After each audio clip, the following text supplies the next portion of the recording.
Okay, let's go to our afternoon portion of the symposium.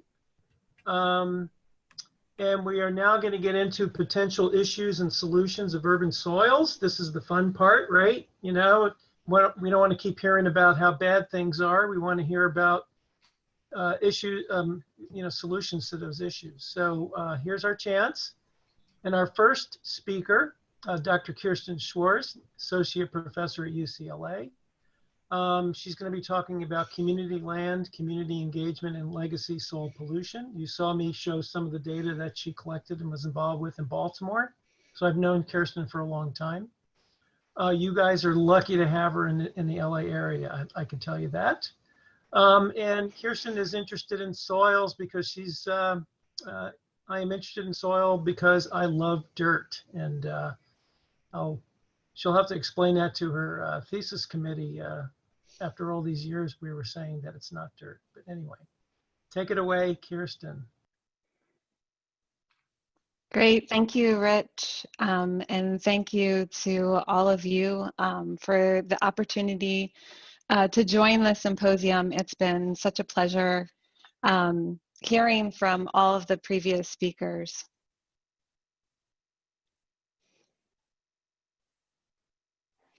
So I'm an urban ecologist, and my research interests are really at the intersection of environment and equity and health.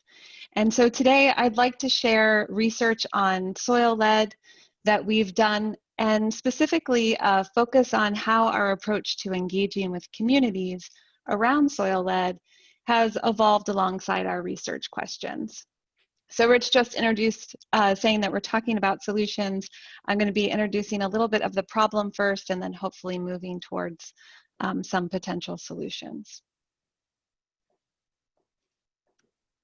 So just as a reminder, how does lead get into soil? Lead is naturally occurring in soil in very small amounts, but there are anthropogenic sources of lead that I'm sure many of you are familiar with, including lead-based paint, leaded fuel, and also industrial sources.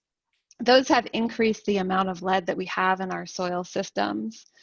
And even though many of these products have been phased out, soil does a really good job of holding on to lead. And that soil then, when it's either inhaled or ingested, can become a source of lead to people. So some of the first work that I did on soil lead, which Rich shared a little bit earlier, was in Baltimore as part of the Baltimore ecosystem study. The goal of that project is to understand the ecology of Baltimore City.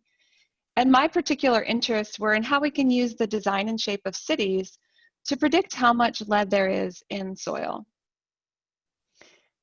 So in other words, can we use the variability or heterogeneity that is represented in this picture on the left to predict where soil lead concentrations might be higher? And can we then use that information to inform interventions that reduce exposure or potential exposure? So to answer that question, we measure soil lead in people's backyards using handheld X-ray fluorescence, or XRF. So the picture on the left, this is what handheld XRF looks like on TV. This is what it looks like in real life. This allows us to collect real-time data. We take a measurement, it only takes a minute, it tells us how much lead is in the soil. It's non-destructive, which is important when we're working in people's backyards. It was a great tool for us to acquire the high density of sampling that we needed to understand the spatial distribution of lead. And so what the kinds of data that we produce are maps that look like this. So this map is shared with study participants. Every circle represents where we've taken a soil lead measurement. The different colors correspond to different concentrations. And this pattern that we see is quite common, right? So we have this higher concentrations of lead at the foundation of this building that are represented by that red, blue, and yellow circle, and lower concentrations, those green circles that are farther away from direct sources. So in this case, the building itself and lead-based paint.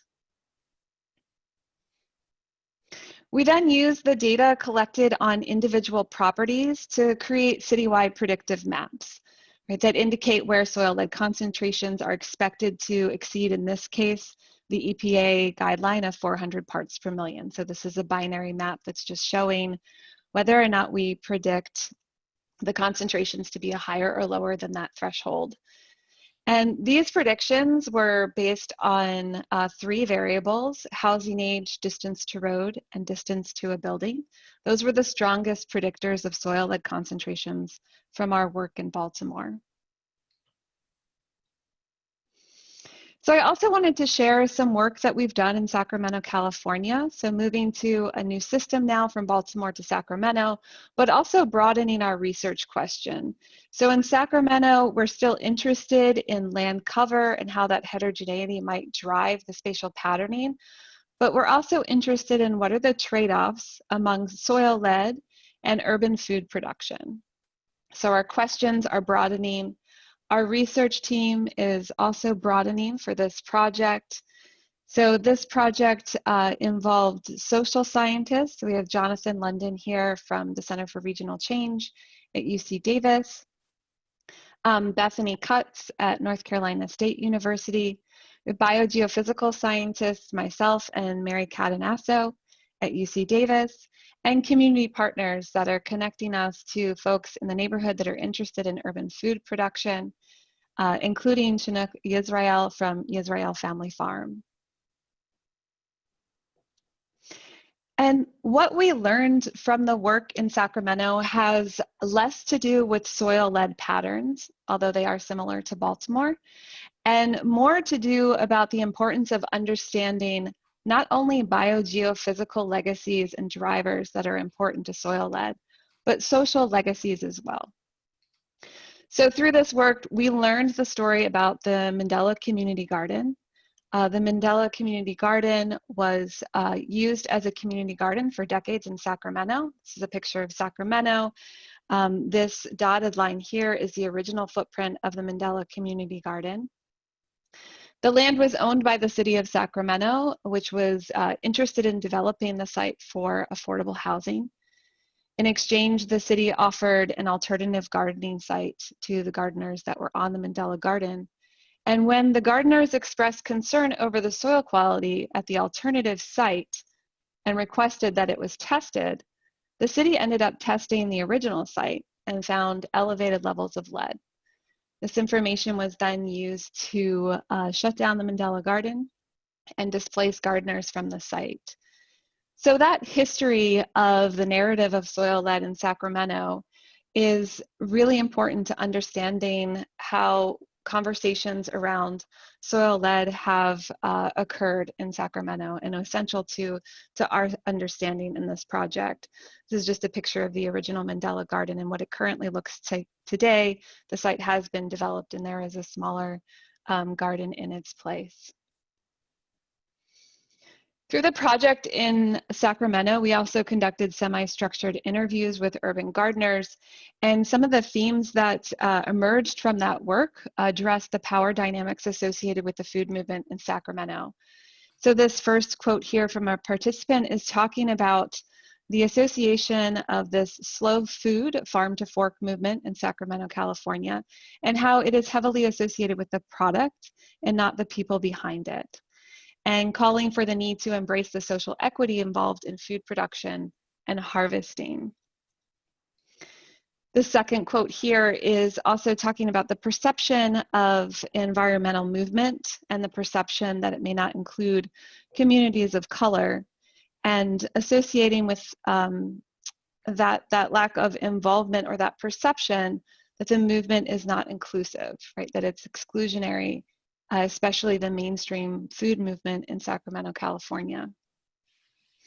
So in addition to seeing these thread of power dynamics associated with the food movement through these interviews, we also saw that there was the capacity for gardens to transform, right? Represented in this last quote, talking about food production and growing food. being something that makes us want to see what else we can do in the community.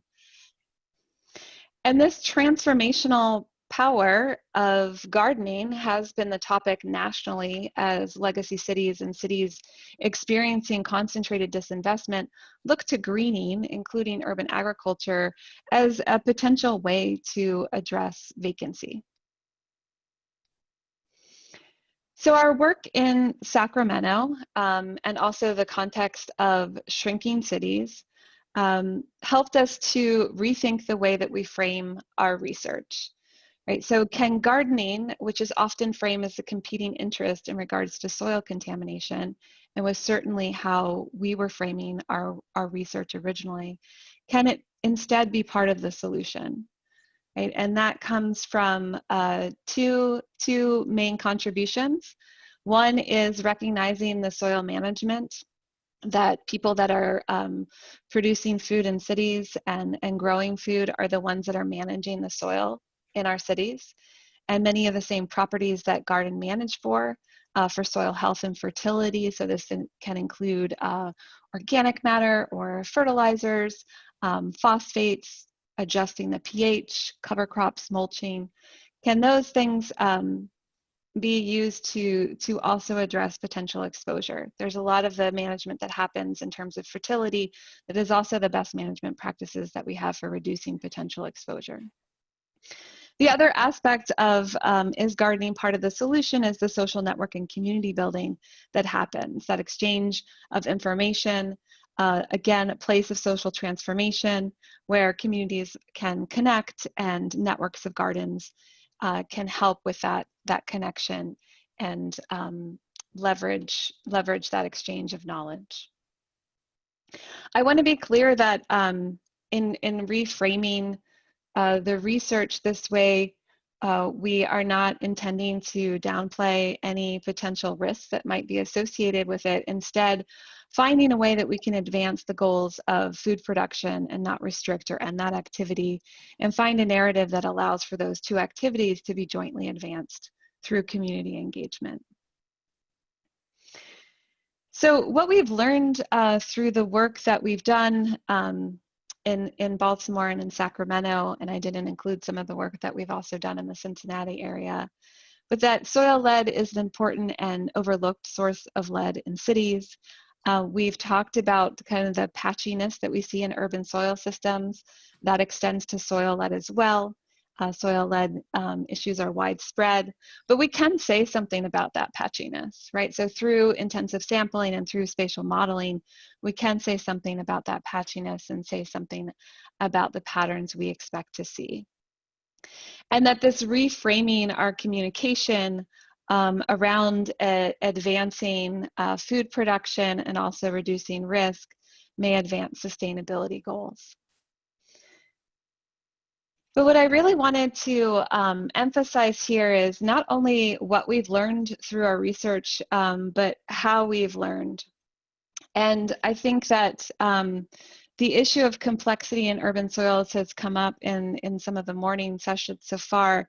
And understanding that complexity requires understanding legacies. And that's not only the biogeophysical legacies in the landscape, but also the social legacies. That context is essential for us to understand, and researchers can deepen their understanding through community engagement.